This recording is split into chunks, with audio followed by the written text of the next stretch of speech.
Hi guys, it's Agnieszka from 5 Minute Language. Welcome to my channel. Make sure you subscribe if you haven't already and give this video a thumbs up. I really appreciate it. So today's video is another highly requested topic and it's basically about how you can learn languages on YouTube. So there are lots of different things you could be doing to improve your language skills, and I'm going to set out a few examples in this video. So my first piece of advice is that you should use YouTube to explore different types of content that are great for learning languages. So for example, vlogs are great for practicing the present tense in the language you're learning, because vloggers will be describing things as they're doing them, which means they will be using a lot of the present tense.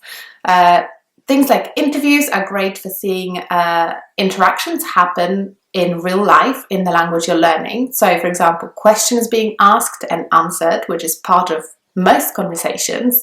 So you'll get an idea of how that happens in the language you're learning.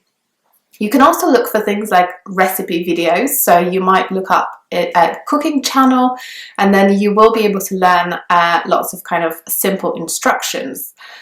Because they will be telling you what to do. And they can be good for practicing the present tense as well, because often those people cooking will be describing exactly what they're doing in the present tense. So it's great for people who are not familiar with other tenses. Reviews are also great for learning languages. So for example, you can look up film reviews or reviews of a TV show that's airing at the moment, and basically they're great because you will be learning a lot of sort of language connected to talking about the advantages and disadvantages of something, and you will learn lots of adjectives as well, because reviews tend to include a lot of adjectives.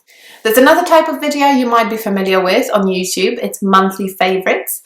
So often YouTubers will make a video every month and they will talk about their monthly favorites, so the things that they're really enjoying in a particular month. So those reviews are great for learning language that is to do with explaining why you like something or why something is useful, and also they will be using a lot of adjectives as well, so it's great for enriching your vocabulary in that way. So my second tip is more obvious, and it's basically about finding channels that are specifically to do with teaching the language that you're learning.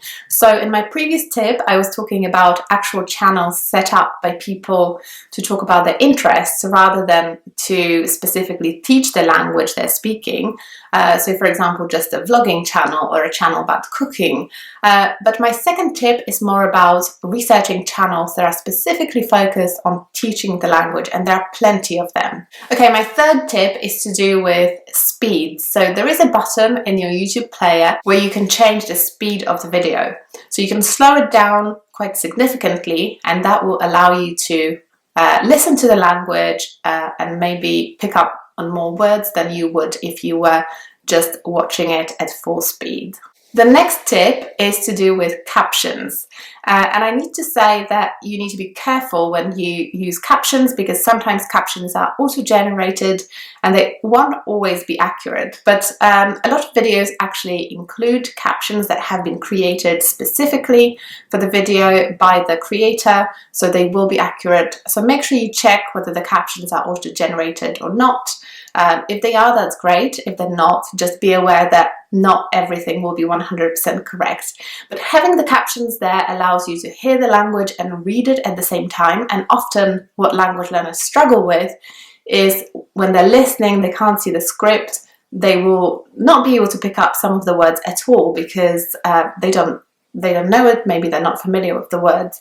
But if you see the word and hear it at the same time, you might realize you actually know this word, but you didn't know it was pronounced that way. Or if you don't know it, you will know how to spell it. You will be able to look it up in a dictionary. So definitely use captions, but be careful with the auto-generated ones. So my next tip is kind of linked to what I've just said, and it's about playing and replaying things and also looking up vocabulary in the meantime. So you can play a video once and then you can play it again. Maybe at lower speed, focusing just on new vocabulary. So you can write things down that you are not familiar with and then look it up. And then once you know what those words mean, play the video again. And that way you will enrich your listening experience. Okay, my next tip is to do with comments, and comments can be quite useful actually for learning languages as well as watching the videos. So if you scroll through the comments, you can see people often expressing their opinions. Sometimes it can be controversial opinions, but it's useful anyway because you will be able to see the language that's used for expressing opinion, and you will be able to pick up some new vocabulary from that as well.